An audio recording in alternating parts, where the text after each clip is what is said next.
This is Emily Hull with the Oklahoma Oral History Research Program. Today is Tuesday, October 30th, 2018, and I'm in Sulphur, Oklahoma.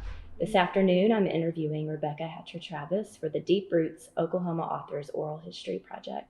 Rebecca, you're an award-winning poet, an enrolled citizen of the Chickasaw Nation, the author of Picked Apart the Bones and Constant Fires, which I look forward to discussing with you. Thanks for taking the time to talk to me. Okay. Chukma, Chin Chukma. Hello, how are you?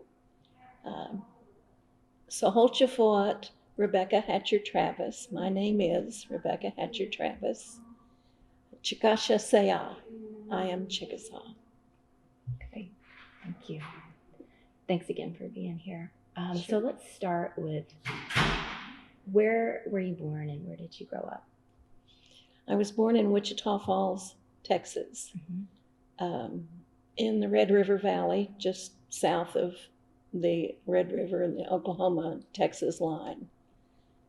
And I lived there until I was 3, and my father died of polio. Mm. And my mother was born and raised in Oklahoma, and her parents were living in Oklahoma, and so she took me and went to Oklahoma to live. And so I grew up around her parents, my grandparents. Okay, and in what town? Or Midwest City, Oklahoma, Midwest City. next to Tinker Air Force Base. Okay. I lived there until I was 16. And then my parents and I moved to Houston. My stepfather, was a petroleum engineer, Mm-hmm. and Houston was booming. And so Yeah. I finished the last 2 years of high school there. What are your recollections of Midwest City or Oh, it was a Houston? wonderful little town to grow up in. What was it like? It was just growing. They were building up in the 50s. They were building up Tinker Air Force Base, and lots of young couples were there. The schools were full. I had a lot of friends. I had a good time in Midwest City. It was a very pleasant period of my life. Yeah. And it was a lot of fun. But I frequently went with my grandparents to southern Oklahoma, to the Gene Autry and Ardmore and Tishomingo area, Mm-hmm. and back to Wichita Falls to visit grandparents also. So I traveled around too. Yeah. Yeah. Tell me about your grandparents. What do you remember about them? Well, I was fortunate to have all of my grandparents until I was 12. I lost my father's mother from cancer when she was 50, early 50s. Oh, goodness. But I had loving grandparents. All of them just thought I hung the moon, which was wonderful for a kid. You know? Sure. Children love that. My Chickasaw grandparents, both of my mother's parents were Chickasaw. And they both were born and raised in Gene Autry, Oklahoma, which is just north of Ardmore. Mm-hmm. And so I went with them frequently on the weekends. And we went down to see aunts and uncles and cousins and play in the country. Yeah. It was fun. Any memories that really stand out with your grandparents, like cooking with them or stories they'd like to tell?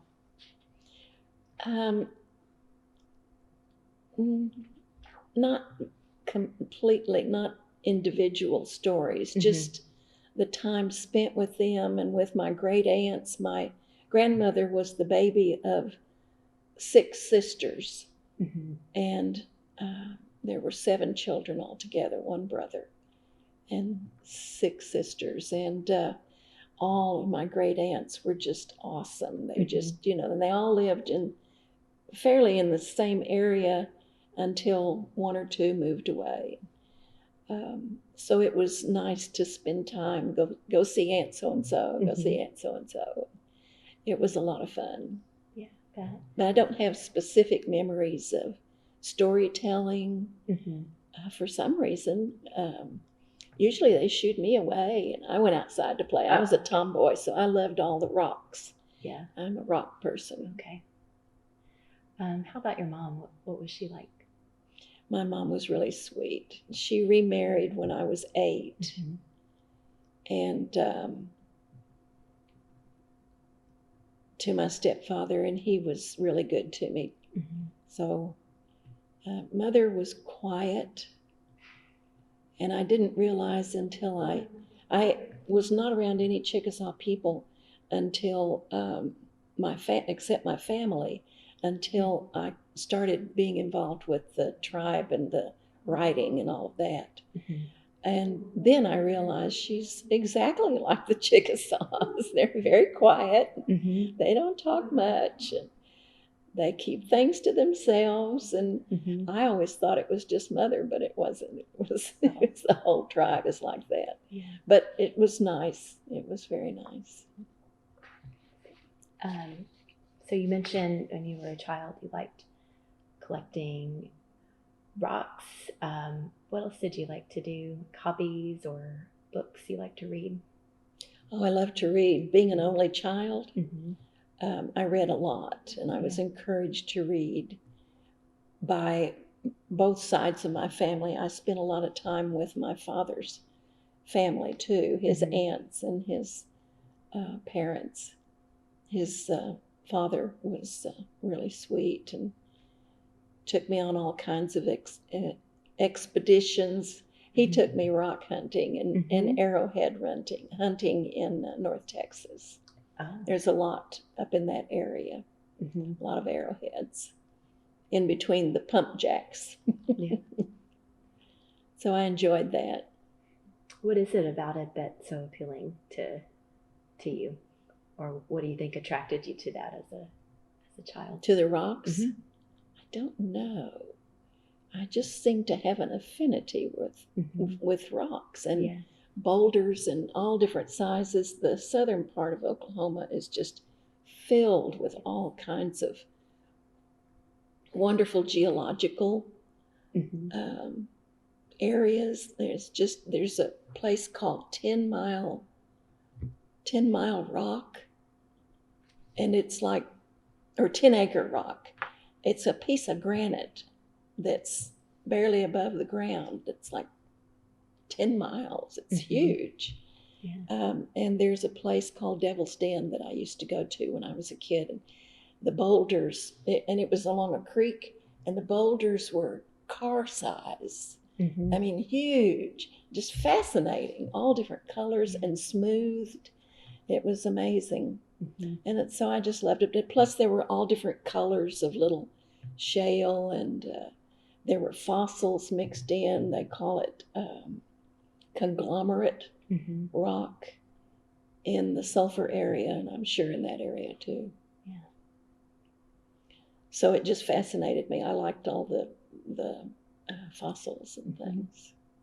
Did you write as a child, or when you were younger? No, not a lot. Well, I wrote, actually, when I was little, my great aunt, my father's aunt, I would go and spend Easter with her because she had a daughter who was 1 year older than me. She's like my best friend.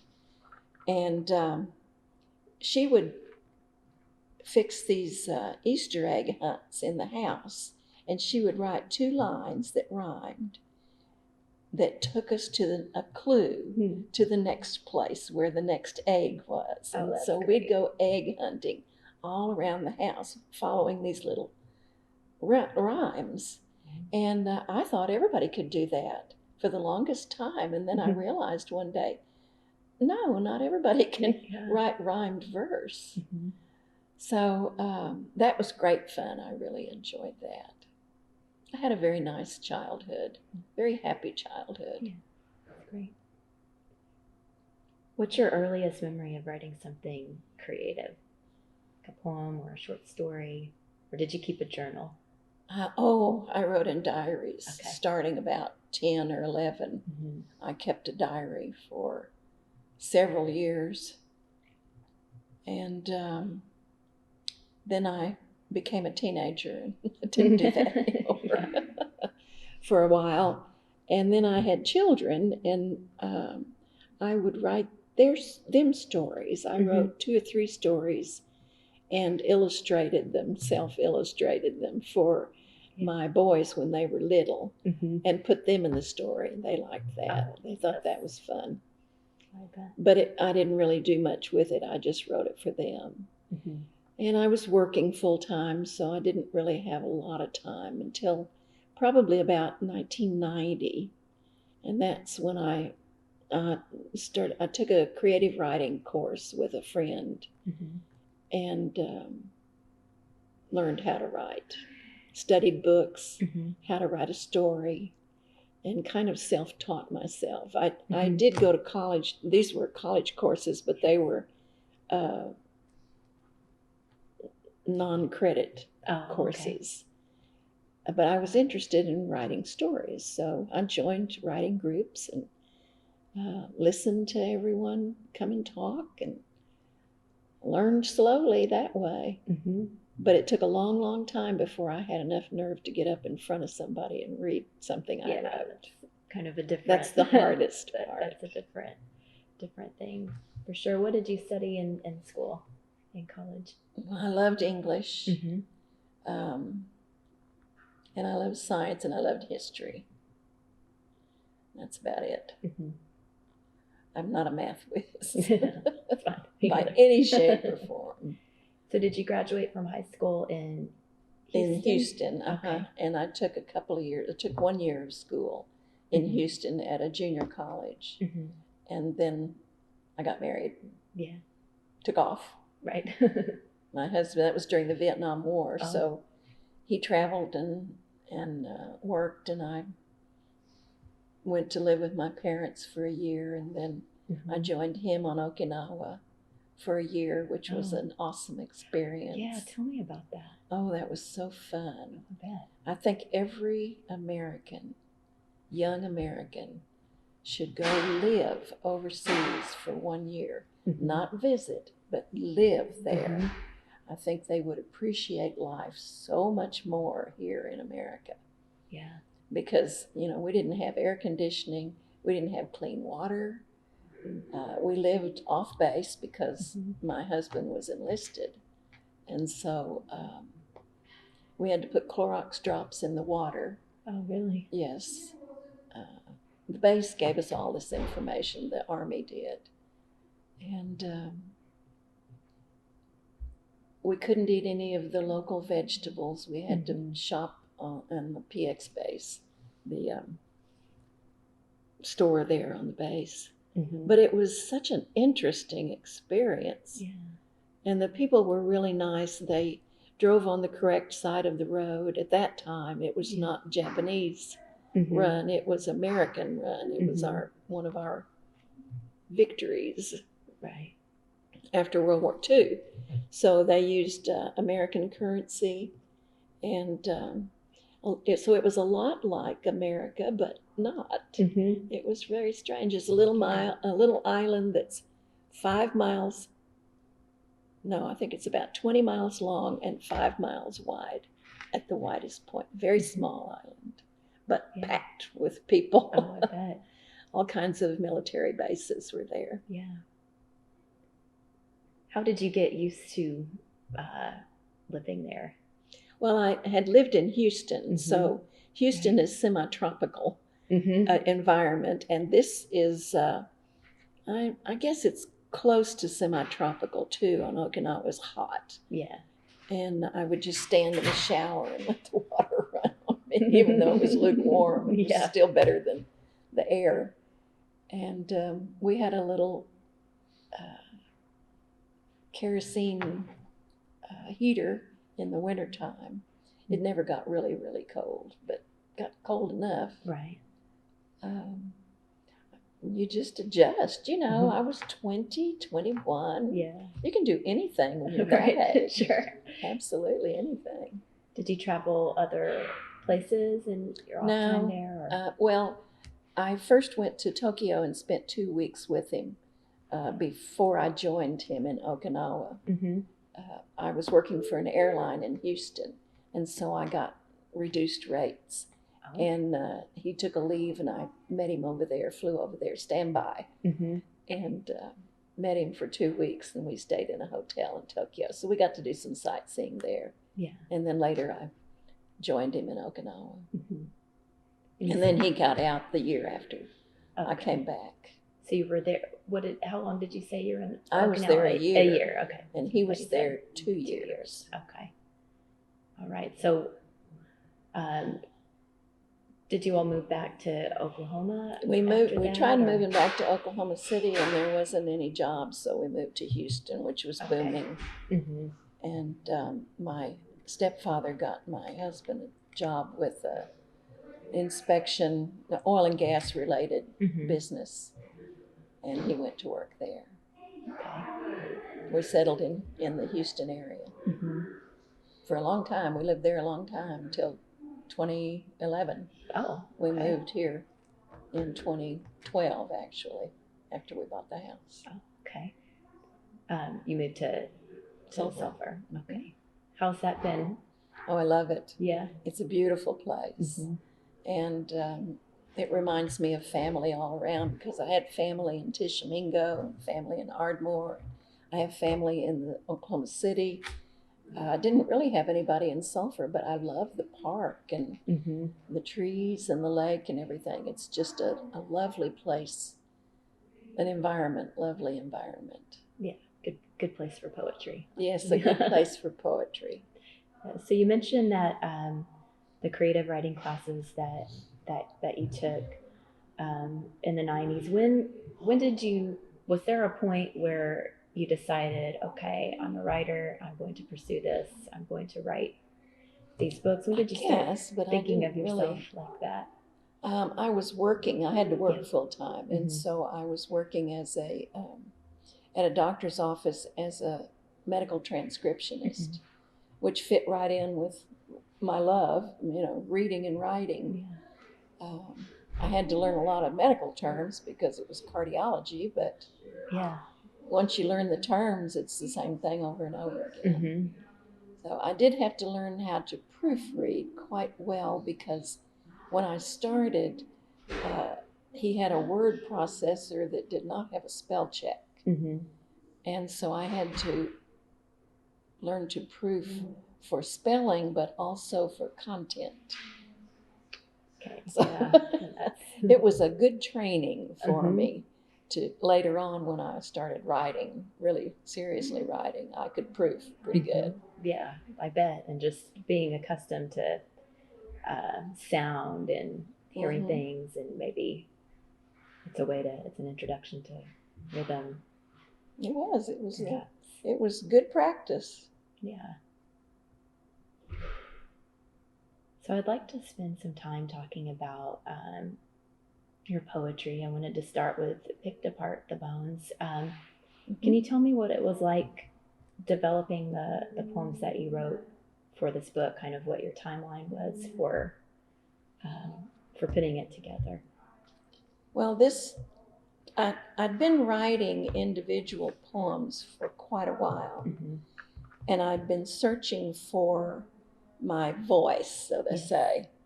I didn't really know what a voice was, but I was searching for what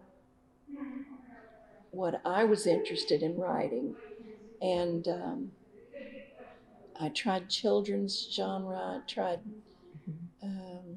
biographies, I tried essays, just all kinds of things, and nothing really stuck until I started writing about my history, my family's history. And I started doing genealogy in the 70s, back when my children were very young. And so I'm an avid student of Chickasaw history. And when I started doing that, and my other side also, their history, but I realized once I started studying it that my family fit into that history. My tribe fit into that history. This area, Oklahoma, fit into that history. And, it was United States history. It was Right. all there as part of my history. So once that dawned on me, I thought, wow, because, I guess everybody thinks their history is nothing special unless it's a really, fantastic history, but most families are not. They're just regular old families. Right. Nothing special about them. I didn't think there was anything special about mine until I really started doing the genealogy and discovering how unique it was and fun. Yeah. And so when I started writing about it, it just fell into place. It was meant to be. I came across a website on the internet that was the Native Writers Circle of the Americas. And it was a Native American writing website made up of Native writers. And that's exactly what I wanted to do. There weren't any really Indian writers where I lived in the Houston area. There were a few. We tried to have some meetings with other Chickasaws in the area, but everybody was disorganized and nothing could happen. And there weren't any other writers. But I wanted some feedback on my Native writing. So I found this website, which were Native writers, and I read that they had a first book award of poetry. And they had requirements, so many poems, and put it in a book format and do that. And I thought, well, I can do that, And what I did is I used other poetry books as the example. And that's how I taught myself to put a manuscript together. Oh. So, and I read some things too. There's a lot of advice on writing for writers. And so I submitted the required amount of poems to this website, or to this writers group. And I got the nicest rejection letter I've ever had in my life. It was written by, I'll give him a plug, Gary Hobson, who was a OU professor, University of Oklahoma professor, really nice man. And he was head of the Native Writers Circle of the Americas at that time. And he wrote me and said that your manuscript is almost there, that there's a lot of good things about it, but you need to work on it. You need some work. And please work on it and resubmit next year. And I was thrilled with that, because that's the feedback I wanted. Right. And so I did work on it. And the next year, he contacted me and he said, have you worked on your manuscript? And I said, yes, sir, I have. And he said, well, please submit it again. So I did. And I won. Wow. I had no clue I would, but I won the first book award for poetry that year.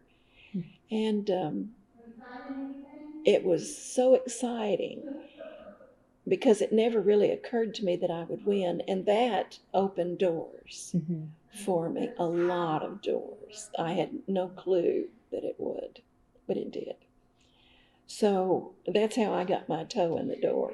Yeah. And then when Picked Apart the Bones, the manuscript won this award,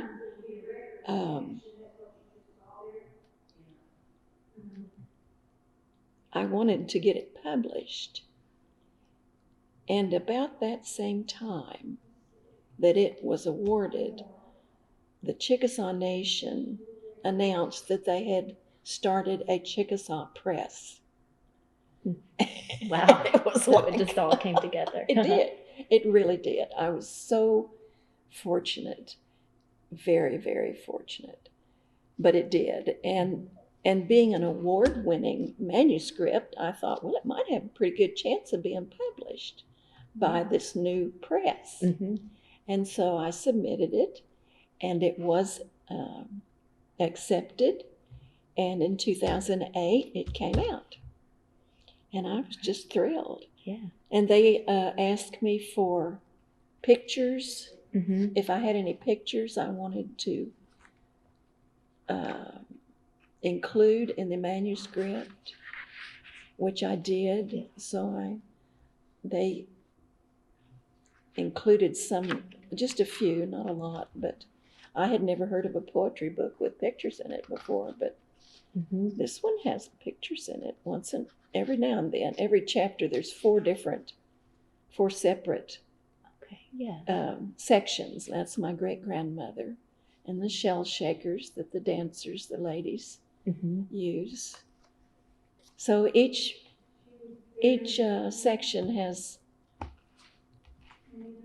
pictures in it. This is a picture of stomp dancers from the Chickasaw press that they put on the front, which was fine because it's like family. You know, I like that. Yeah. Yeah, and that was actually my next question about your book. Just the choices you made for dividing it into those four sections, and maybe why you called each section what you did. So we have coils of clay, listening to the east, turtle crawled out, and the color of pipestone. So Coils of Clay is about my family in the tribe, mostly. Listening to the East is about the tribe, histories, different things about, stories about the tribe. Turtle Crawled Out is about me, my personal journey in the tribe and on with life. And The Color of Pipestone is our relationship to nature. And I try to write positively about nature and the beauty of nature to encourage others to take better care of Mother Earth. Okay. Subtle way. But that's it. So that's why they're in those four sections. And this question might have something to do with what you mentioned a little bit earlier. So when you were revising your manuscript, based off of the recommendations of that lovely rejection letter, how did you kind of find your footing as how did I know what to change? Yeah. Well, when I submitted the original manuscript, I kind of ran out of time because there's a deadline every year for that. And I ran out of time, and I thought it would take me less time to write those poems. Yeah. And so I submitted some that were not my best work, maybe 4 or 5 poems that were not my very best work. But I had to submit poems. So when it didn't win, I knew exactly what he was talking about. Oh, okay. I knew exactly. If it had won, I would have been disappointed. I really would have, because it was subpar. And so I went ahead and took those out and put some really good ones in and went on, and then it won. Did you have a writing group or a trusted Yes, friend? I did. I had a writing group that helped me with some of them. Even though there weren't native writers, they kind of knew my tone, and I didn't totally depend on it. Some people do. They take every poem and work through it with a group. I didn't really do that, but some of them that I was having trouble with, I would ask for their help, and they would help me.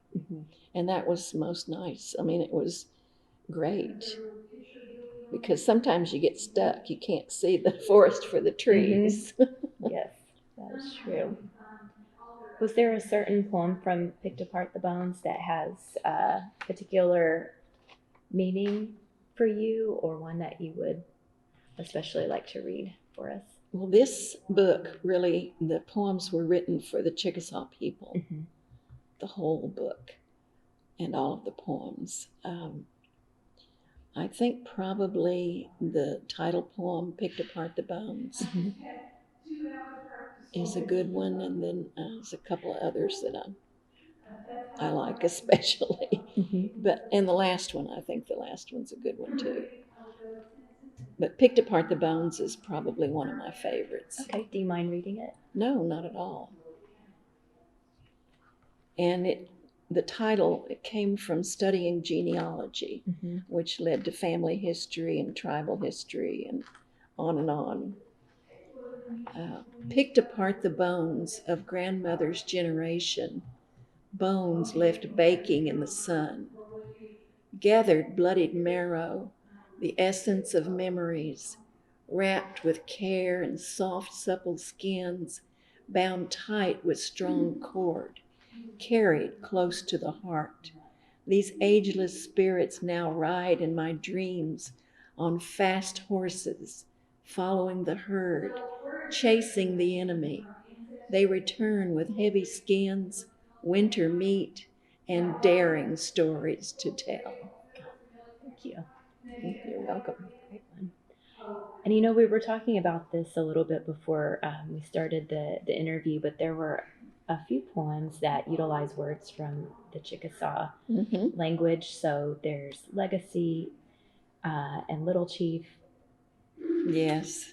Can we pick one of those and maybe talk about the language and have another reading and maybe your choices for including... Legacy is a good one because it talks about the history of the tribe, the allotments, when they split up the land, which just killed everybody. But legacy, sweet earth, these allotted acres, his legacy, he said, for the ones to come. The land, how he loved the land. With clenched fists he held on. Back-breaking years became a way of life. Against bare-boned walls, his shadow lean, bent, and wary, he held on, determined not to sell, determined not to lose, determined to pass on the land, cradled by his gentle hands. Grandfather, Imafose, I too love this sweet earth. Tell me more about the word. How do you say it? Imafose is grandfather. It's grandfather. Yeah. So what is it about that word in that particular line that you like in terms of maybe the rhythm? I enjoy hearing the Chickasaw language. I enjoy knowing some of the words. I don't know very many. I've been taking language lessons now for 4 years, and it's a difficult language to learn, especially for an elder. I love especially the words for grandmother and grandfather. They just mean a lot to me. What's the word for grandmother? Let me think. It's in here somewhere. What is it? Now I'm blank. Oh, it's okay. You can add it in. I don't remember right now. That's okay. I'm sorry. Oh, that's fine.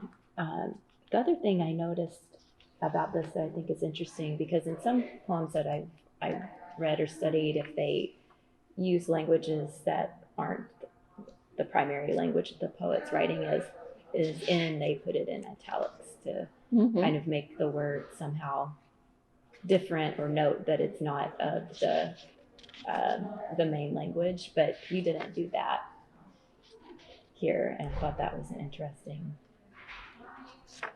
choice or statement.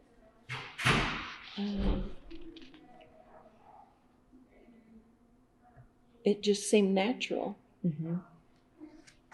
Did you think of it like that? Did anyone? Thinking, I think it's in here somewhere.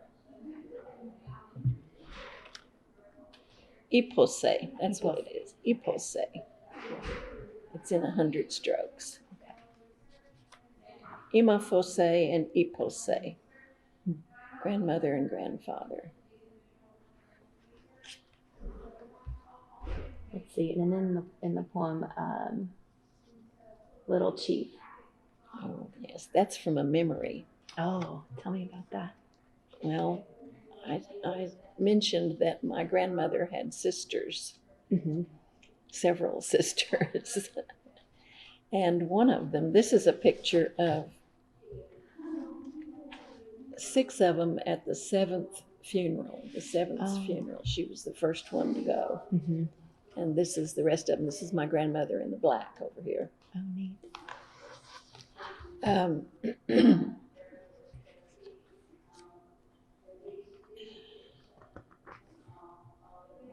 Tell me again what I'm talking about. Little Chief? Oh, Little Chief, Little Chief.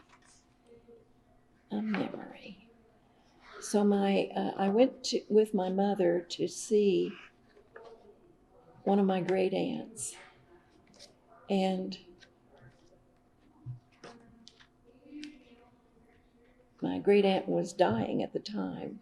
She was quite ill. She was in bed and she was not conscious.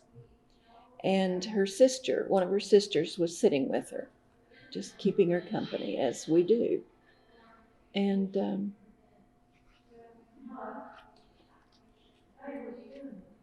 so when we came in, I came in with my little boy. I had a little, probably 3-year-old at the time.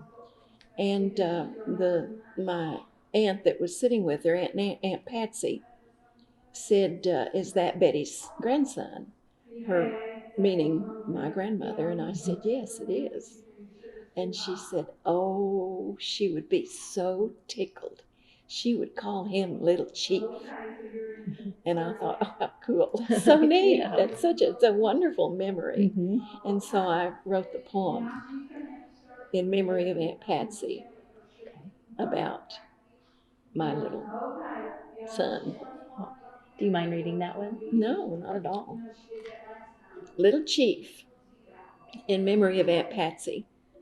Chukma, little one, just look at you now, growing so big, my brown-eyed boy. Little Chief you are, yes, Minko Iskanosi. You'll be a fine man when you grow up. Be strong and brave like the old ones. Here now, my handsome boy, come give grandmother a kiss. That so Miko, what does Minko is that little chief? is chief and Iskanosi is little, small.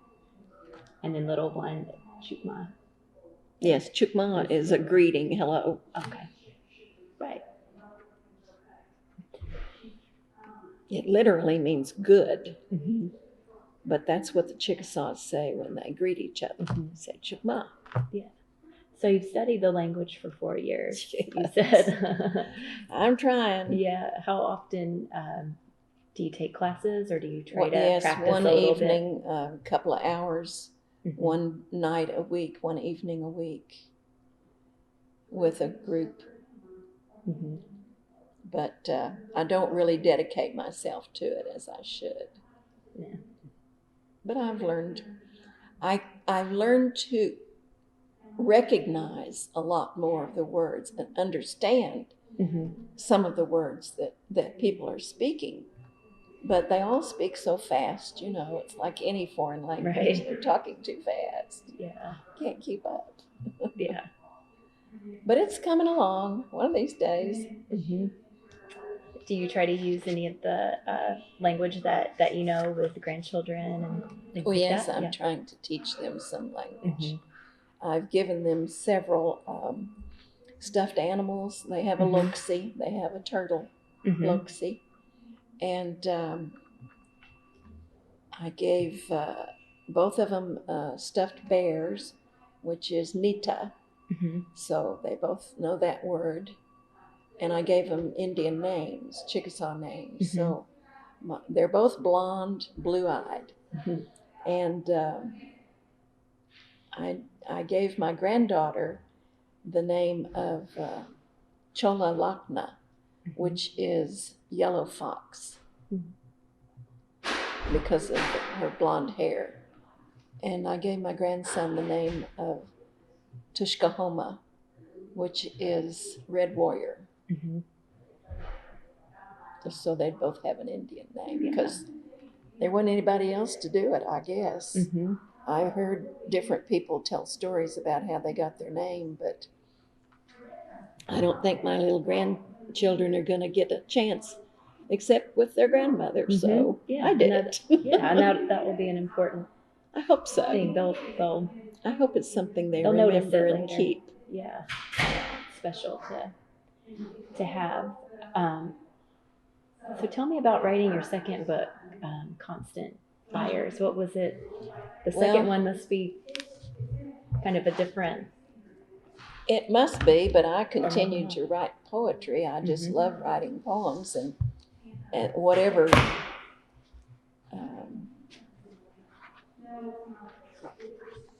whatever I was interested in Mhm. and writing. These just over several years, I didn't put all of my poems, of course, in my first book, so I had some left over. I had a few good ones left over. And then I improved on them and kept writing. And I really wasn't interested in doing another book that much. This one was so special and came about in such a neat way that, you know, I don't have the great American novel in me like a lot of writers think they do. But the press, the Chickasaw press, kept after me. When's your next book? When's your next book? And other people asked me about it. So I thought, well, I'll see what I can do. So it took a long time because this was 2008. This was 9 years later, 2017. It came out last year. But I finally got enough good ones, I thought, together and submitted it. And they accepted it. I was thrilled, surprised. Yeah. And that's how it came about. The splitting up of the 4 sections are maybe not quite as, they're maybe not quite as related to each other in each section as the first one was. Yeah. But it's difficult to take poetry and categorize it. It is, yeah. That's why It's I'm always hard so for me. interested in asking poets why sometimes they did it the way they Yeah. did, because everyone's so different and how they want to organize their collection. And I would read, you know, I write, each poem I write, I read aloud. I write it to be read aloud because I think poetry should be read aloud, not just read on a page. And so they have to sound good together next to each other also.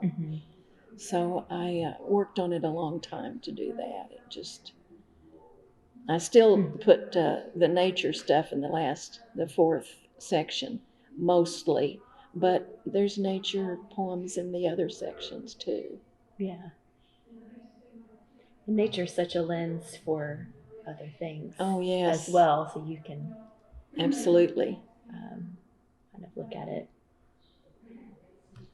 like that too. I wanted to take just a second to talk about the cover because it's so beautiful. Oh, yes.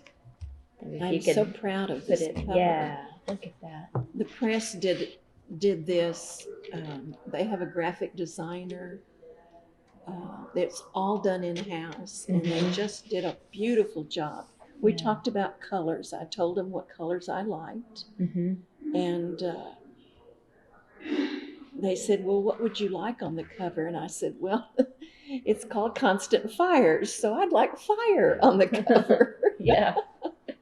Which made me laugh. But they said, well, you know, you never know. Sometimes people have a certain idea of what they want on the cover.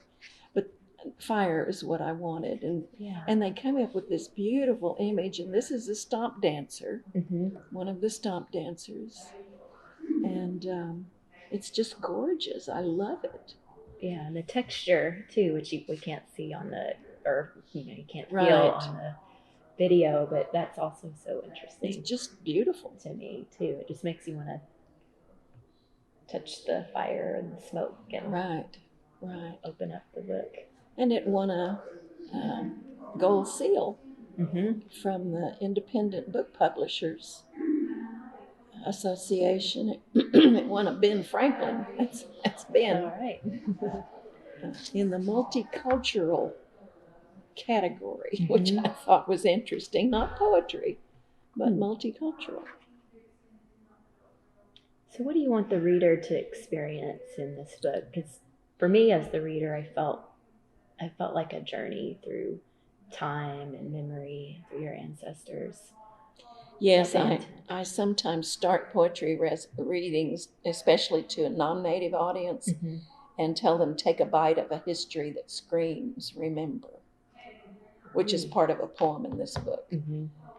And it is to take you on a journey into, I guess, my mind, which might be scary, but some of the poems are a little rougher in Constant Fires, I think, like Razor Sharp and Straight as an Arrow. They're a little more pointed, not as nice as the only thing in this one is Remember This, and that's talking about the Trail of Tears, the sadness.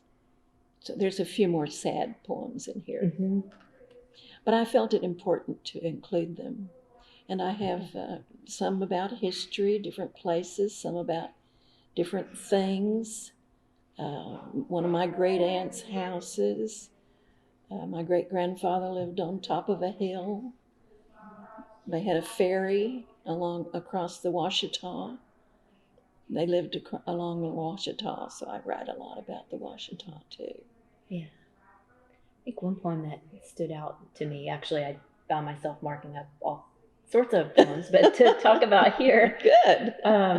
Bloodwise, there's a line that says, "The blood remembers," and it gets us to, I think, that concept of blood memory. Yes. Do you mind reading that one? No, not at all.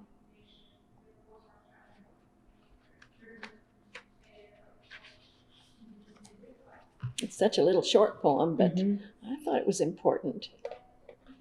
Bloodwise, green rolling hills with sacred mounds, ceremony and forbidden ways. The blood remembers what memory does not. Like the instinct to survive, intuition confirms our deepest knowledge. We understand where we belong.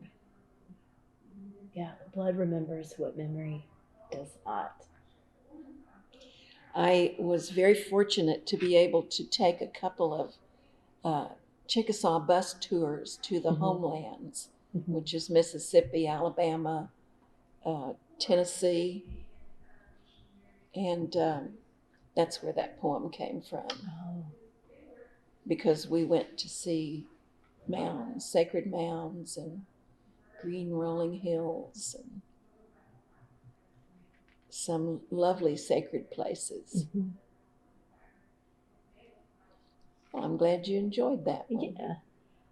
I think there was another one too that I thought really stood out to me. Whisper in the Dark.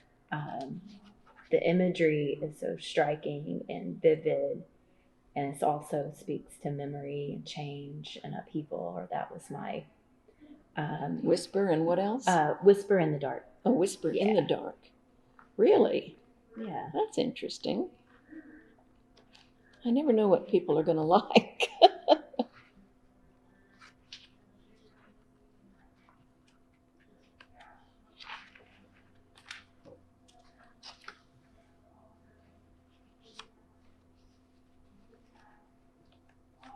You want me to read it? Yes. Okay. Whisper in the dark.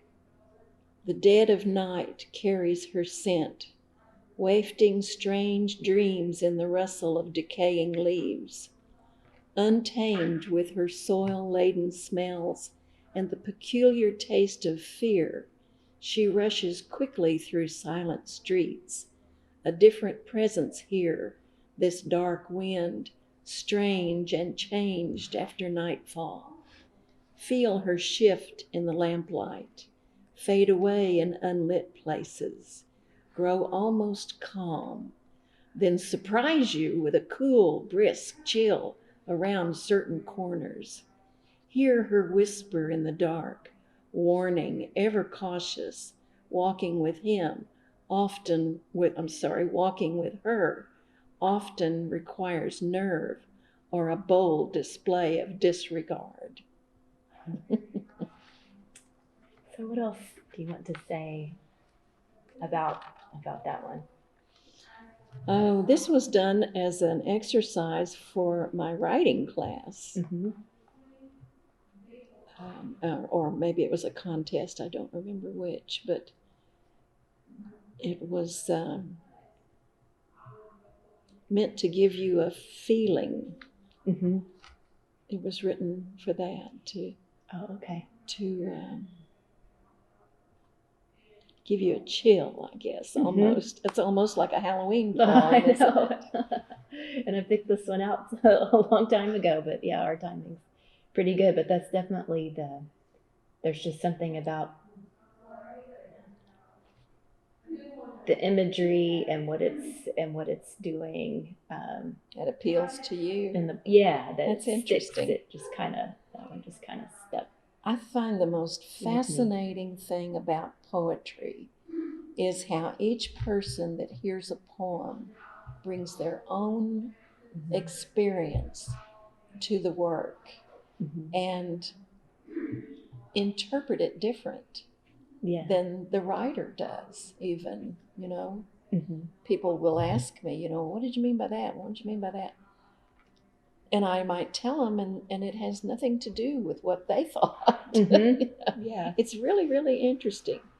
But that's the way we do. Yeah, and I think that's what makes good poetry.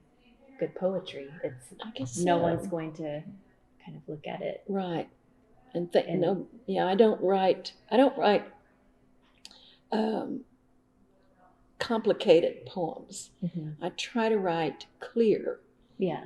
And use a lot of images. I love using imagery. And I love using rhythm in a poem, even though it's not a set da-da-da-da-da, da-da-da-da-da, but there's still a rhythm to it that I enjoy. I like music a lot, so I try to do that. Yeah. I'm glad you like that one. Yeah. So here's my next question. So I know as writers or poets, sometimes we have entire poems or pieces that just come to us in a moment, and others that we work on forever before they're ready. Did you have any poems like that just spontaneously like occurred? Anything, or like maybe a line or a fragment of something that you just kind of held. How it starts. Yeah, kind of hold on to. That's how it starts. Yes, I do have poems like that, and they're just little gifts from the gods or the muse or whatever you want to call it. Pieces of Place is a good one. Page 55. That one just came to me. There's just something about the creative process and our subconscious, or maybe it's timing or something. I mean, part of the writing process isn't mysterious at all, but then again, it is, and that's something that we've kind of talked about in this whole oral history series. So Pieces of Place was something that it just appeared. How this land clings beneath my fingernails, travels down my throat in small armies, moves under my skin without a sound. Year after year I hurry back, step into the cool of Travertine Creek, listen to the roar of Turner Falls, sip their clear spring waters until I am so full of this place I could burst. And just, hello. Yeah. There it was. Yeah. So what do you think your body of work means or represents so far? Oh.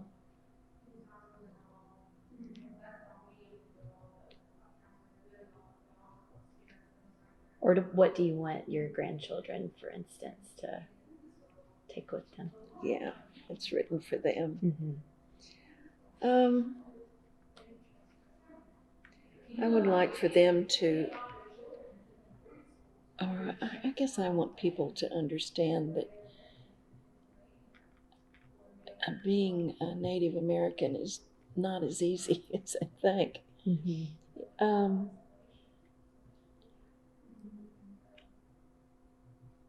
I don't know. That's tough.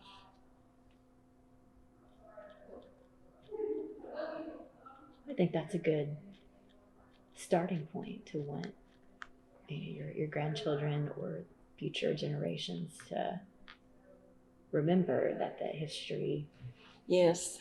is Well, there yes, this beneath the book, fingernails, you know. I definitely wrote for the Chickasaw people, especially Mm-hmm. grandchildren and family. And a lot of the poems in here are also written for family. The River Bottom Relic is about a great aunt's house by the river, by the Washita. Red Mud Baby, that's about me. Slow Times is about the ferry Mm-hmm. that drifts from side to side. Different, Rest Easy is what happens when I'm going to die.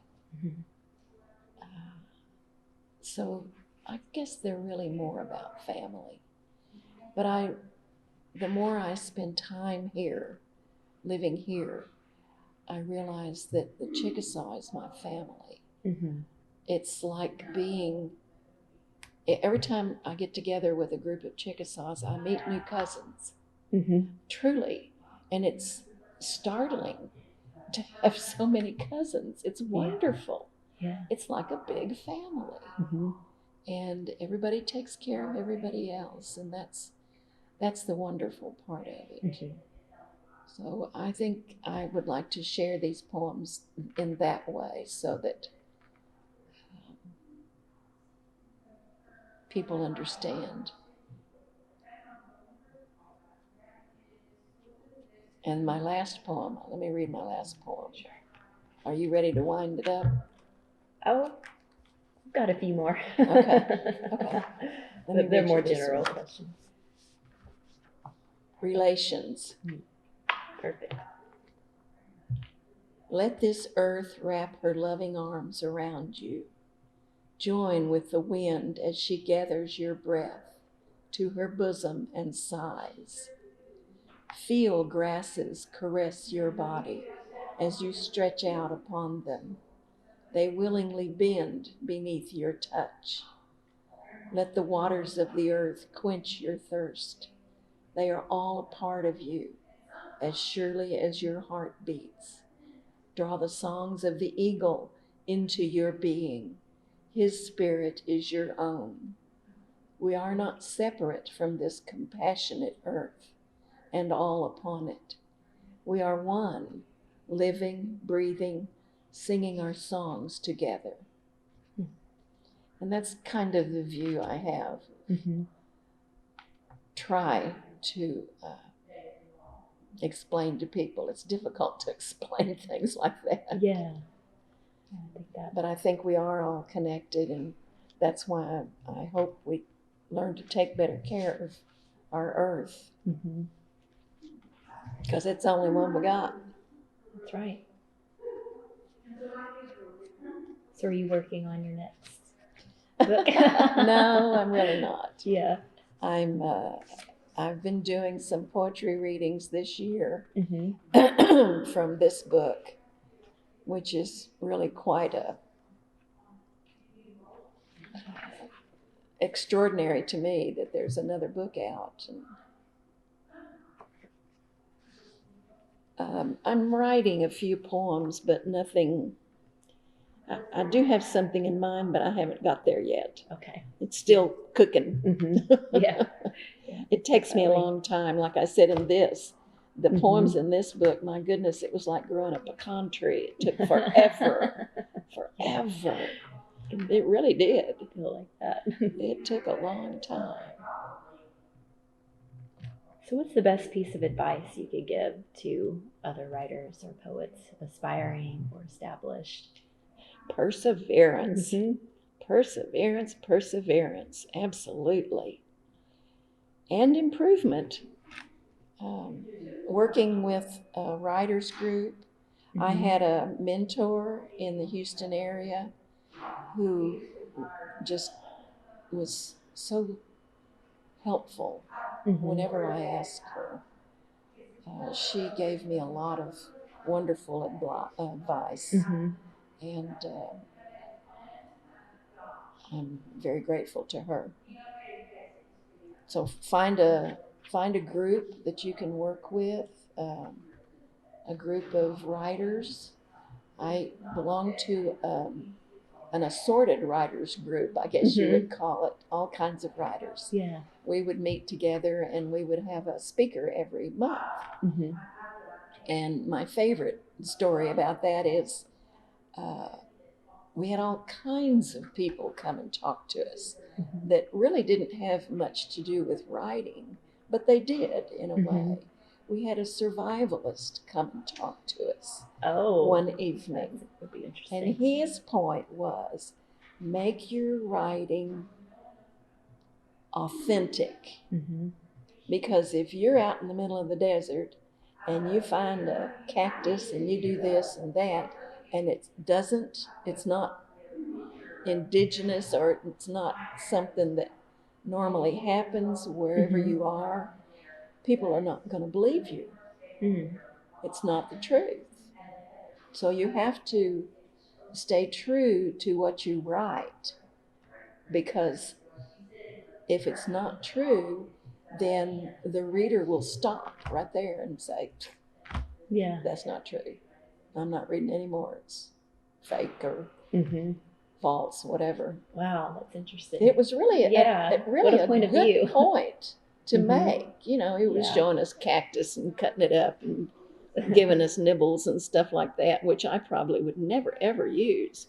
But he made a very good point that you better be honest in your writing. Even if it's fiction, it needs to be correct fiction. Right. So, or it needs to be so outlandish that everything in the story is outlandish. Right. And it fits in. Yeah. You still have to believe it. Right. As the reader. It was a really, really good lesson, I thought. And I like to give that. And I like to tell other writers that. Yeah. Well, no writer has shared that advice from a survivalist. So that's great. So we've got it. We've got it here. Good advice. Good. Yeah. Was there anything else you wanted to talk about? Just we didn't cover. Perseverance is about I mean, you just got to be bullheaded about it. Yeah. You really do.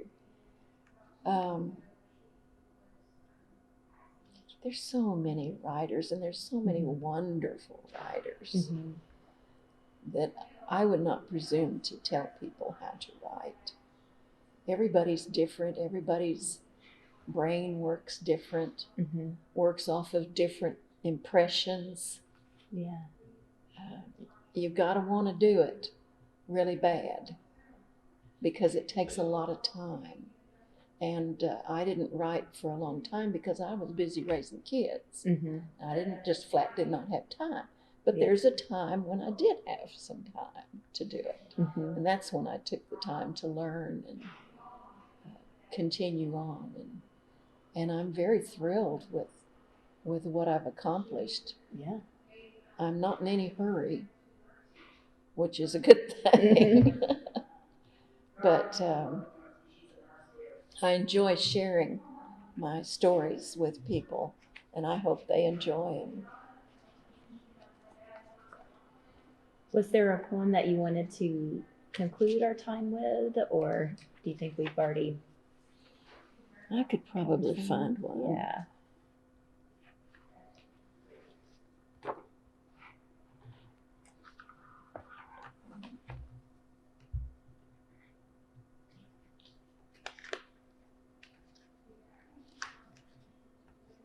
This is one of my favorites. And this is from which Picked Apart the Bones. Whisper. both of my grandparents passed away a long time ago. And the first time I saw a stomp dance, which is what the Chickasaws do, they don't have powwows, they have stomp dances, was in the year 2000. It hasn't been that long ago that I started really learning what I needed to know. Both of my great-grandparents, their families did not pass on the culture, any culture, tradition, language, nothing to their children, my grandparents, because I think they felt that it was a waste, that they needed to learn the white man's way, to live in, because they're going to live in a white man's world. But that kind of cut us off from everything, from all the history and the culture and the traditions. So we're learning it back. Yeah. We're working hard. My generation, the next generation, and the next generation. It's coming back, and fortunately, a few families, or some families, kept the traditions. They probably lived back in the woods, but that's okay. They kept it. I didn't even know that for years and years. I was thrilled when I discovered that some families kept it. It's like the oral history was passed down. And so many others didn't get anything. So that's where this poem came from.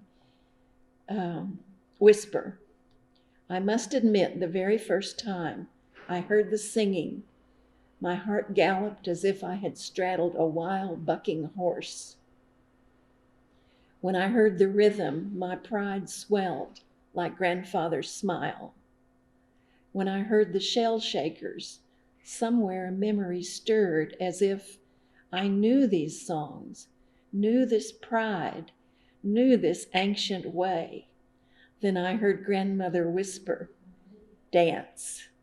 That's great. Well, thank you so much for your time and for Oh, you're sharing welcome. your Thank work you. and your thoughts. This was great. Thank you.